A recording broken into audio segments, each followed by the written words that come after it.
CCM hoye! Dr. Samia hoye! Kagera safi! Mheshimiwa Mwenyekiti, kwa sababu ni mara yangu ya kwanza nazungumza nikiwa CCM hapa Kagera, naomba nijitambulishe. Mimi naitwa Ezekia Dibogo Wenje. Mimi nilikuwa mwenyekiti wa Chadema kanda ya Ziwa Victoria, mkoa wa Kagera, mkoa wa Geita na mkoa wa Mwanza. Ndani ya CCM nina kama siku 4 hivi, lakini nimeona mengi makubwa ya kusimulia. CCM hoye! Mheshimiwa Mwenyekiti, huko zamani tukiwa kule kwenye chama chetu huwa tuna kamati kuu. Kwenye kamati kuu ile kila tukikutana ilikuwa nakuja karatasi tunaita pepa ya siasa ya kuonyesha hali ya siasa nchini, jinsi vitu serikali inavyofanya na jinsi gani tunaweza tukakaunta. Sasa enzi hizo barabara zilikuwa zinajengwa kwa kasi, madaraja yanajengwa. Sisi tukakaa kwenye kamati kuu tukasema, kwa kasi hii ya maendeleo ya miundombinu, sisi tutoke vipi kukaunta haya maendeleo ya mabarabara? Sisi tukasema kwenye think tank yetu kule enzi hizo kwamba sisi tuambie wananchi kwamba sisi tunaamini kwenye maendeleo ya watu, sio maendeleo ya vitu. Tukimaanisha kwamba serikali iwekeze kwenye elimu, kwenye afya, kwenye maji na kwenye kilimo, kwenye miradi inayogusa wananchi moja kwa moja. Mheshimiwa Rais, nimetembea kwenye hii ziara, kila jimbo tulilopita mimi nimebaki na shangaa. Ukweli ni kwamba kila sehemu ukifika unasikia kuna mabilioni ya fedha zimepelekwa kwenye maji. Hayo ndio maendeleo ya watu. Mheshimiwa Rais, kila sehemu tukienda, kila mbunge hapa nasikia, mkoa wa Kagera kila sehemu tumeenda, kila mbunge anasimama hapa anasema mara shule zimeongezeka shule 30 ndani ya mwaka huu mfupi kwenye jimbo moja. Hayo ndio maendeleo ya watu. Mheshimiwa Rais, kila kitu. Sasa kama mimi nilikuwa kipofu huko, naona kazi kubwa imefanyika. Mimi Wenje nilikuwa mwenyekiti wa Chadema wa kanda. Mimi na uzoefu mkubwa, naelewa haya mambo. Hasa mtu wa Chadema wa kawaida, wewe huko unafanya nini? Njoo peoples, kazi kubwa imefanyika. Sasa Mheshimiwa Rais, haya mambo tulikuwa tunapinga, tulikuwa hayajui. CCM oye! Mheshimiwa Mwenyekiti, sekta binafsi katika kila nchi ni mbia mkubwa sana wa serikali katika kuleta maendeleo, lakini pia kukuza ajira. Lakini ili sekta binafsi watu walete mtaji kwenye nchi yetu kutoka mataifa mengine, lakini hata Watanzania hapa, ili wapeleke mitaji yao kwenye biashara, lazima serikali itengeneze miundombinu thabiti itakayochochea hiyo mitaji yao kukua. Mheshimiwa Rais, nimesikiliza kwenye hii ziara, asubuhi nimeamka nikiwa nasoma mwaka 2021 unaingia madarakani, Kenya ilikuwa inaongoza hapa East Africa kwa kuzalisha umeme. Mheshimiwa Rais, nimesoma leo asubuhi kwamba toka umeingia madarakani Tanzania hapa uzalishaji wa umeme umeongezeka kwa 152%, 152%. Hii inaleta stability kwenye kukuza viwanda na kutengeneza ajira. Naomba niazime maneno. Kuna mtu yuko huko Chadema anaitwa Charles Odero, huwa na maneno anasema mbele kuna mwanga. Odero, naomba uniruhusu na mimi niazime hayo maneno yako. Mheshimiwa Rais, mbele kuna mwanga, na Watanzania Oktoba tutokeni wote tukatiki. Mheshimiwa Rais, nimesoma tena leo asubuhi toka ulivyoingia madarakani jinsi ambavyo bidhaa tunazosafirisha nje ya nchi, exports kutoka Tanzania, zimeongezeka maradufu. Kwenye kilimo Bajeti ya kilimo imeongezeka almost mara 4. Hekari za kilimo zilizokuwepo huko nyuma kabla hujaingia madarakani yamedabo. Waheshimiwa wa Tanzania, mbele kuna mwanga, Oktoba tukatiki. CCM hoye! Mimi kuna watu wanashangaa kwamba kwa nini Wenje niko CCM. Mimi nawaambieni, na wazungu wanasema ni mtu mpumbavu peke yake ndiye hawezi akabadilisha mawazo hata kama anazama. Mimi nina akili timamu, siwezi kuzama huku naona, lazima nisepe.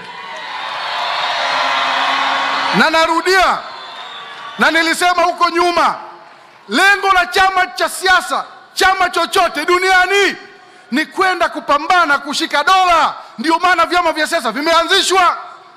Na uchaguzi, ndugu zangu, uchaguzi sio tukio la siku moja, ni mchakato, ni process, na ina sheria zake, lazima ufuate.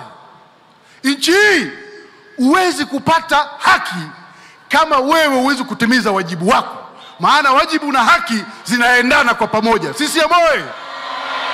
Sasa sisi huko, nilivyosema kwamba uchaguzi ni mchakato, lazima uende muitwe na Tume ya Taifa ya Uchaguzi, mkasaini fomu ya maadili ili muweze kushiriki uchaguzi. Chinua Achebe katika kitabu chake moja aliwahi kusema kwamba ukitaka kujua umenyeshewa kiasi gani na mvua, lazima ukumbuke tone la kwanza lilikupatia wapi. Sisi amoe. Sisi huko kwenye chama chetu cha zamani, tone la kwanza la mvua lilituanzia pale tulipokataa kwenda kusaini fomu ya maadili ya kushiriki uchaguzi kinyume na sheria. Nchi tukakataa kwenda kusaini fomu. Matokeo yake watu tu wakaanza, Chadema imekataliwa na serikali kushiriki uchaguzi. Hiyo ni nonsense. Tulikataa wenyewe. Lazima tuseme ukweli. Na nyinyi mnakumbuka Dar es Salaam, huu ni mkutano mkubwa, lazima tuseme na dunia isikie na dunia ijue, kwa sababu nilikuwa humo kwenye vikao hivyo vyote. Anayebisha haje aseme. Vikao tulikataa sisi wenyewe. Tukaenda mpaka kwenye baraza kuu, tukaenda mpaka kwenye mkutano mkuu wa chama tarehe 21. Ndio mkutano mkuu ambao ukipitisha kitu maamuzi, hakuna kikao chochote ndani ya chama kinachoweza kubadilisha.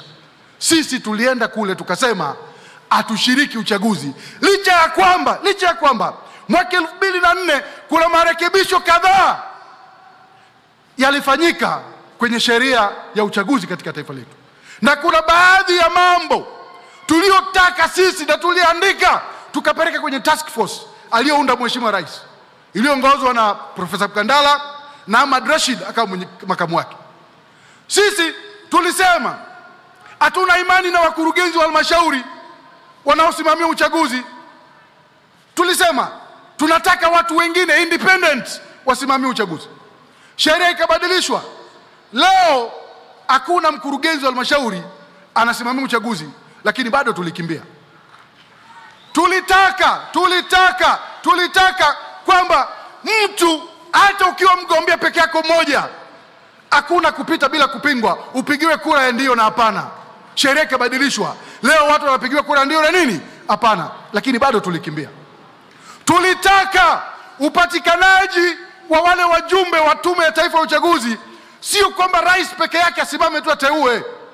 Leo iliundwa kamati ya usaili inayoongozwa na watu independent, majaji wako hapo, tume ya haki za binadamu, lakini bado tulikimbia. Mimi wa Tanzania nawaambia, hii nchi hii ni kubwa kuliko mtu. Nchi hii ni kubwa kuliko chama chochote cha siasa. Wakati unafika lazima wote tusimame tuseme nchi kwanza.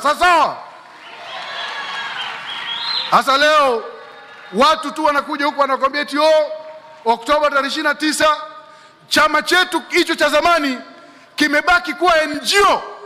Kwa sababu chama kama kishiriki uchaguzi, lengo lake ni nini sasa? So imebaki kwa NGO, watu wanafanya si hapa tunasema hatuna nchi nyingine. This is the only country we have. Sisi ya moyo. Sasa wewe kijana ukiwa hapa, mtu yuko Marekani, yeye anajua anavyopata hela. Wewe anakuambia kwamba sasa wewe nenda ukaandamane, yeye na mke wake na watoto wake na mke wake wao wako huko. Wanajua wanavyoishi. Alafu wewe wanakuambia ukaandamane. Hapa Bukoba ni karibu na Uganda. Mnakumbuka story ya Kibwetere? Yule Kibwetere alikuwa ni msichana tu mmoja. Kabla hapo alikuwa anafanya kazi kwenye bar. Akawa mjanja huyo dada. Akatengeneza waumini. Akawaambia mwaka 2000 dunia inaisha, kipindi kile cha millennium. Akakusanya watu wote pale wajinga, wakakaa wanasifu Mungu tu pale kwamba dunia inaisha. 2000 ikaingia, Desemba ikaenda. Januari ikaja. Februari ikaja. Mwezi wa 3 unafika, watu wanamuuliza mbona twende mbinguni? Akamwambia kaini humu, Yesu anakuja si muda mrefu. Aliwachoma wote na yeye akasepa. Sasa kama wewe mtu yuko Marekani anakudanganya ukandamane, tofauti yako na yule mfuasi wa Kibwetere ni nini? Na utaangamia. Na hata Biblia inasema watu wangu wanaangamia kwa kukosa nini? Maarifa. Kwa mimi ndugu zangu nimekuja na nawashukuruni sana. Huu ndio mkutano wangu wa kwanza hapa Bukoba. Zamani nilikuwa nakuja tunafanya mikutano ile midogo kule nikiwa na wale ndugu zangu. Nawashukuruni sana. Wangapi wanachagua wabunge wa CCM?